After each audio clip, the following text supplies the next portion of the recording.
So while the kidnapping didn't go as according to plan as they probably suspected, I mean, when you kidnap Katarina, it wasn't going to go in the direction you wanted. She enjoyed it like it was a vacation because she had no responsibilities and could eat her fill of junk food and read the romances that she wanted. But it's interesting because I would say, honestly, out of the 3 episodes of Season 2, this is probably the one I appreciate the most. I do think last week was more entertaining for just general entertainment factors, but I think in terms of actually having a threat and obstacle, it makes total sense. I mean, they're building it up like we're going to solve it all in one issue, and I was like, okay, I guess, maybe they just gotta jump on the Butler, right? The Butler was clearly going to be the true mastermind. There were so many moments where Selena looked like she was getting brainwashed by him, but it seemed like in very Otome game fashion, we were just going to solve it because Katarina, she's a black hole, she solves every issue.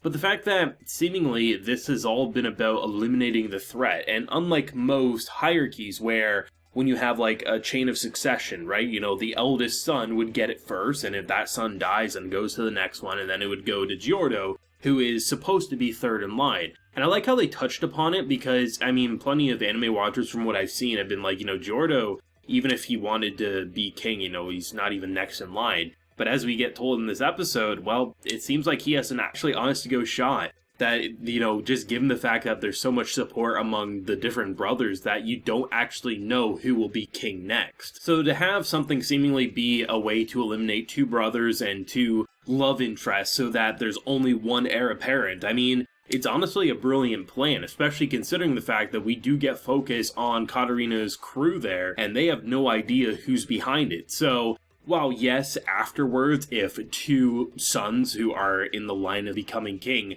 disappear, it's gonna look bad on the one guy who's left standing. But on the flip side, if that is the case, you can also argue, well, I'm the only one you have left, so you're gonna have to deal with it, right? And most people probably wouldn't even say it to his face. So I like how there's already becoming some pretty major threats so early on, because well, yeah, Season 1 definitely had it at the last few episodes, the last few chunks, but we solved it, and we could have easily just had everyone holding hands. It's not the craziest threat, it's not the most complex threat, but it's enough to say, like, with 9 more episodes to go for Season 2, there could really throw us a lot of curveballs. I mean, sure, they keep in line with the true type of dynamic and character relationships. You have characters wanting to break off an engagement and other characters wanting to commit to it, both of which unclear that the other is in love with the person that they're in love with because, the black hole Baccarina, of course, is going to have everyone fall in love with her. And I like how, even though this should have been the moment that made her realize,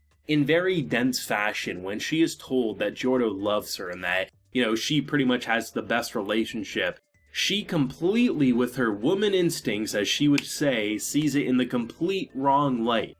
This is what makes Otome Games so fun, is that it's a show that you could easily say, from episode 1 of season 1 up until now, minus the difference in threats, this girl hasn't changed. She is dense, she is clueless, and she doesn't see threats for what they are. But that's why we love her, because we still get the progression and the stories and the characters, but it's such a reverse of what you're used to that it's just really, really entertaining. I'm glad it wasn't like just a simple brainwash and that was the entire reason. I like how, from even her own perspective, like, this is her only way of doing something for her fiancé. Everyone thinks she's a failure as is, so this would be a way for her to eliminate one of the threats while also, turning herself in afterwards. You add in the brainwashing as like an extra layer of threat, so why it can't easily be solved by the black hole, because seemingly this is the one character who isn't currently influenced by the harem protagonist that is Katarina.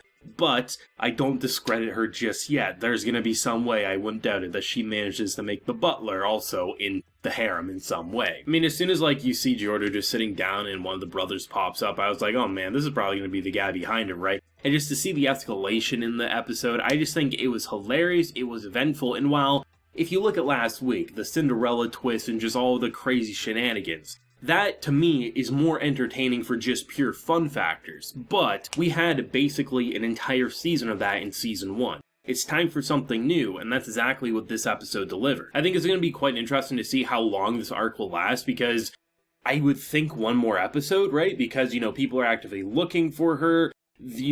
obviously she'll find a way to get out of it. I doubt this will be something where she actually gets exiled or removed from the equation, but you never know, right? Because we're definitely treading into new territory even for a Otome game standard, so it's really hard to say. I think this is a show that really didn't need a season 2 originally, but even though there's tons of light novels, it doesn't mean there needs to be that many light novels. But I'm honestly happy that season 2 is delivering in ways that is familiar but also quite different. Because seriously, when we think about it, right, which character in this show has truly, needed character development or truly have changed, right? The entire point of this show is to watch her stumble around to the point of maybe eventually realizing everyone loves her. Who does she pick? And truthfully, I wouldn't be shocked if she becomes Polly and she marries them all, because that is Katarina, right? She doesn't want to break anyone's hearts. But this is a show that I think it's so fun, and that's what most people say when talking about it, is that we don't need this to be super complex to have fun. It is a simple, fun show that visually looks great, sounds great, and the characters are all lovable, and even the ones that are hateable, like in the case of this episode, the butler, serve a purpose for kind of like curve that makes a detour that's not gonna crash and burn, but enough to sideline the characters for a couple of weeks. And I like how, rather than saying we need to really develop these characters, it's more of just watching probably one of the most lovable, clueless idiots that I have seen in the harem world. Maybe a reverse harem, but goddamn, Katarina is so good that you just want to say, I hope you never figure out how completely off base you are, because watching a situation where you are kidnapped and you keep forgetting that you're kidnapped, you can only get it with a character like her. I feel like there could be a situation where she's tied to a tree, a crossbow is pointed to her head, and she finds a way to view that as a vacation. It is simply fun, and while it does have more than just being a comedy to it,